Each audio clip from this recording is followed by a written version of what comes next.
دا ورو سوال کړی دی چې په دې قبرونو باندې دا نومونه لیکل که یو سړی دې دپاره په قبر نوم لیکي چې قبرونه ډېر زیات دي او ټول یو شان دي د داسې عقیده خاص نشته دي لیکلو سره خو دې دپاره د مړي دا نوم لیکي چې د قبر دا پته لګي دا به جایز یې که نه الجواب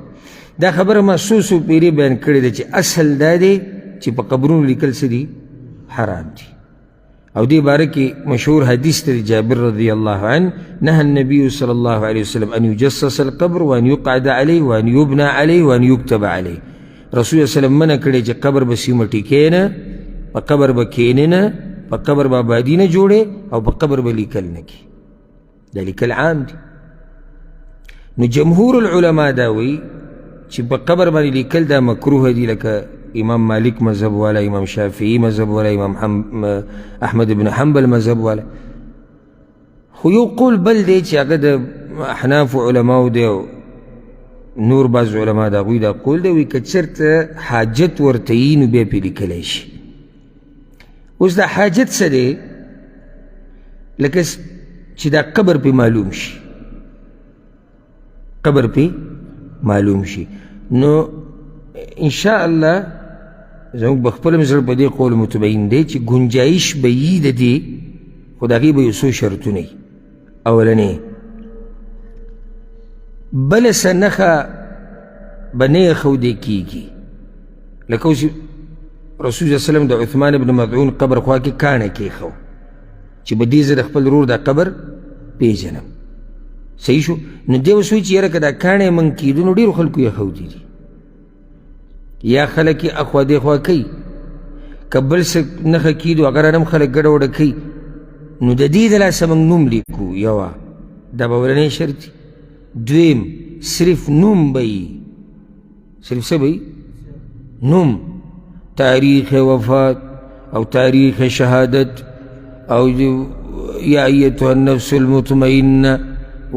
ولا تقولوا لمن يقتل في سبيل الله اموات او شعر و شاعري او د رسول صلی الله علیه وسلم حدیثونه او د بزرګانو اقوال دا کیسې به پکې نه وي دا د جاهلیت کارونه دي صرف څه نوم خو ګوره که چېرته د دې نوم د لاسه فتنه جوړیږي بیا به یې نه کوې څنګه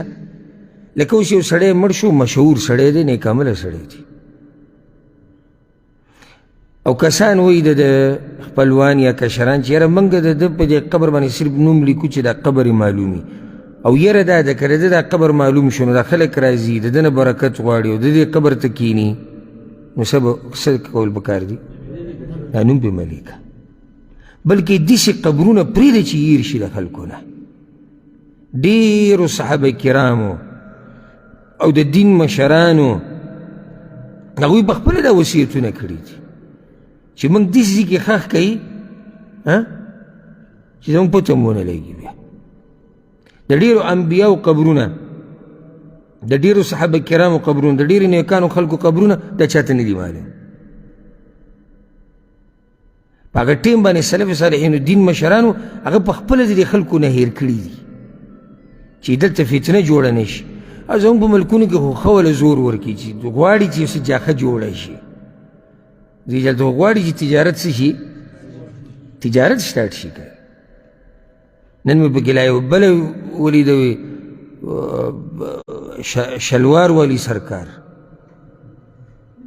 نو د هغه خوا ته چې څوک راشي کېدای شي تاسو ما ویډیو لیدلي نو هغه بیا خپل پرتوګ وباسي په ونه یې ور واچي لیدلي دا ویډیو نو دا ونې چې خواوشا کې څومره دي هغه د پرتوګونو نه ډکېږي ښځې او سړي نو ستا کار وایي د هغه وخته پورې نه کېږي چې څو پورې دې پرتوګ نه وي ویستی او صرف پرتوګ ویسته نه دي بیا به دا پرتوګ دلته پرېږدي ته به ځې چې یو نښه پرته چې توره دې والې ده موږ بار بار دا خبره کوو چې د الله خالص بندګي دې پرېښود الله به دې ذلیله کړي او کله به د یو په در شرمېږي او کله به د بل په در شرمېږي او چې خالص د الله بندګي کې نو عزتمن به قدرمن به دا تندې به صرف ستا الله ته ټیټېږي بس نه دا اوس یعنی د هغه دین خو پرېږده زه خو هغه حیا او عزت چېرته لاړ چې ته پرتوګ وباسې هلته پر د زنانه پرتوګ هغه ویډیو چې چا کړې ده نو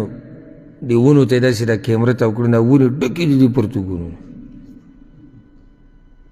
او دا وایي جي صاحب چې دی په هفته کې یو څو ورځې راځي د مازدیګر نه د شپې پورې او دا کار روان نو خبره مې دا کوله چې کله تا ته پته ولګي چې یاره د یو قبر نه فتنه جوړېږي پرېږده چې دا خلکو نه دا قبر څه شي هېر شي دا زموږ دا خلک خو بیا د عجم په دې قبرونو باندې ډېر زیات مینې په نسبت د عربو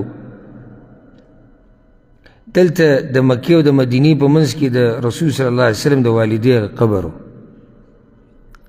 او دا خلک به ورماتو نو مسجد نبوي ته د مانځه شوق نشتی چې مسجد حرام ته لاړ شم دغه شوق نشتی کعبې خواله خو اوس دا سفرې په شړو کې روانې دي چې موږ د رسول صلی الله علیه وسلم د والدې قبر وینو او چې کله دې حکومت پې نظر شو الله دې وله ښه طاقت ورکړي هغه ځای د ځمکې سره داسې هوار کړو اوس هم دغه یاران ګرځي خو کله به یو غر ګرځي او کله به بل غر ګرځي چېرې هغه ځای کوم ځای کې دی شتي هغه قبر خو د دې خلکو نه یې څه کړو ورک یې کړو نو ستاسو څه خیال دی چې قصه ختمه ده ما ته یو ملګري دا خبره کړې وه د مدینې اوسېدونکي هغه زه په دغه طرف تللی وم او مخکې یو پیر تللی وم ما چې بیا ورشي چې په چکر باندې چې څه چلي کړی دا قبر سره نو بلکل بالضبط راته هغه ځای معلوم و چې دلته داسې ځای کې قبر وي چې ورغلم بلکل هغه هر څه بدل شي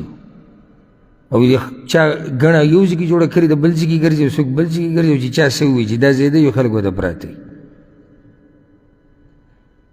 نو داسې کار په کار دی چې د یو قبر نه فتنه جوړېږي د دې خلکو نه یې څه که ورکې کتي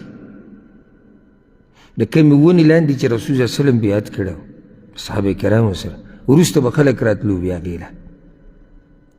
او دا زیارتونه او دا قصې به عمر بن خطاب چې کله خبر شو امر یې وکړو دا ونه ختمه کړئ ونه یې چې بلکل ختمه کړه چې د فتنې دروازه بنده شي نو بیا د دین علاوه که دا شرطونه به کي نو صرف د نوم د لیکلو اجازت شتي په شرط د دې چې بله څه نښه کار نه کوي هلته دی چې یاره قبرونه ډېر د ټولو خلکو کاڼي اخو د ټولو خلکو ښځې ودرولي او ټولو خلکو دا کړي زما غمانه ګډوډ کېږي نو بیا صرف او صرف ګنجایش د څه دی د نوم دی نو دا نوم به کار ورکوي لکه په زی د کاڼي رسول الله وسلم د عثمان بن مزعون د سر ته چې دا کاڼي کېښولي د دې قبر نښه ده نو دا نوم هم څه شو نښه شوه بس خو نور تفصیل مفصیل او څه قصې به ورسره نه لیکي والله اعلم دا فتوه په معاصرینو علماو کې د الشیخ ابن عثیمین رحمه الله ده الشیخ البانی رحمه الله او الشیخ عبدالرحمن السعدي رحمه الله یا السعدي هغو دا فتوه